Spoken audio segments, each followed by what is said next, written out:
Sud Radio Découverte Tourisme, Stéphane Zeremeta. Le rendez-vous tourisme aujourd'hui, escapade à vélo au fil de l'Indre. Bonjour mon cher Stéphane. Et bonjour Maxime, on va faire la cyclo-bohème aujourd'hui, c'est un itinéraire cyclable, c'est 300 km. Ouais, c'est plutôt pas mal. On va débuter à Bréhémont. Ça, c'est un petit village de Touraine. Ça traverse le Berry, ça se termine dans la Creuse. On va la parcourir entièrement. Vraiment, si vous voulez, c'est 300, c'est faisable. Mais vous pouvez aussi faire quelques petites étapes, parce que c'est un itinéraire entièrement balisé. On va se laisser guider par la découverte de lieux chargés d'histoire. Vraiment, pour découvrir la région, c'est parfait. Et aussi, on va partir à la trace de grands artistes qui sont passés par là. Honoré de Balzac ou Camille Claudel, par exemple. Honoré Balzac que je viens de citer, donc c'est parfait. La transition est faite, mon cher Stéphane. N'est-ce pas? Donc du coup, en fait, c'est une terre d'artistes, notamment pour Bréhémont et Loches. Alors on va s'arrêter. Balzac est cité pendant à trouver refuge pendant 20 ans au château de Saché. C'est ici qu'il a écrit Le Père Goriot, Les Illusions perdues. C'est là où il a écrit tout ça. Aujourd'hui, il y a un musée qui est dédié à l'auteur. On a aussi des randonnées dans la vallée, dans la Lys dans la vallée. Là aussi, c'est organisé dans la vallée de l'Indre. Balzac adorait cet endroit-là. Et puis, il y a un autre endroit où on va pouvoir faire du vélo le long du château de l'Islette. Et là, c'est là où il y a eu les amours tumultueuses entre Camille Claudel et Auguste Rodin. Alors, l'architecture est imposante, mais on va aussi se balader en barque sur l'Islette. Ça coule à proximité. Bon, c'est sympa. On va pouvoir faire du vélo, de la barque. Et c'est vraiment un côté assez bucolique.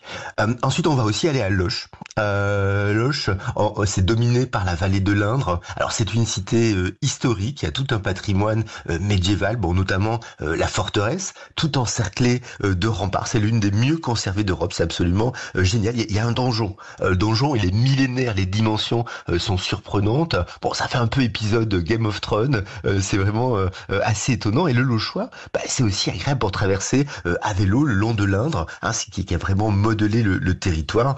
Il y a un endroit que je vous conseille d'aller, c'est Beaulieu-les-Loches, qui est une petite cité de caractère. Alors, en fait, c'est une ancienne cité monastique bordée par un petit canal et c'est relié à Loches par les Prés du Roi. Donc là, c'est vraiment un endroit absolument génial. Il y a toute une faune, une flore vraiment typique des zones humides. Et une dernière petite excursion encore, on va aller dans la partie du Berry, notamment vers Châtillon-sur-Indre. Alors ça, c'est une ancienne cité médiévale. Il y a une tour, la tour de César. On a une vue absolument dingue sur la vallée de l'Indre. Et puis, côté nature, il y a la prairie Saint-Gildas. Donc là, c'est une coulée verte qui longe l'Indre. C'est une dizaine de kilomètres, 17 hectares, avec toute une faune riche, des castors, des martins pêcheurs. C'est absolument étonnant. Et dans le sud-Berry, on a aussi la Châtre. Ça, c'est une petite ville qu'on va visiter. Des maisons à pans de bois. Ça témoigne vraiment du passé artisanal.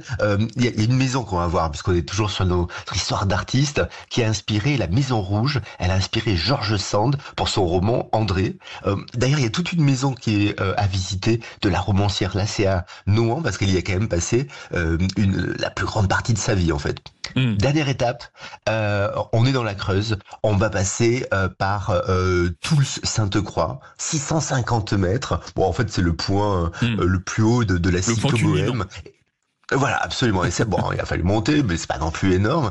Et puis, l'une des particularités du village, c'est que son église est de type roman poitevin, coupée en deux, avec la nef séparée, le clocher est complètement séparé.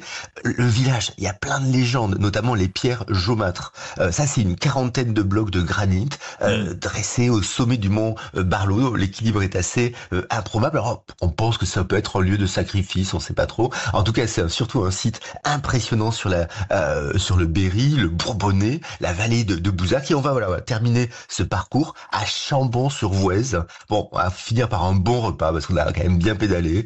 On mérite. On va poser le vélo à l'abbatiale Sainte-Valérie. C'est de la récompense. C'est un chef-d'œuvre de la Romans, c'est absolument superbe. 87 mètres de hauteur, de longueur, 12 seulement de hauteur, ce qui en fait quand même l'un des plus vastes édifices du Limousin. Et puis voilà, on va manger, je vous propose un fondu creusois. Ça, c'est une recette ancestrale.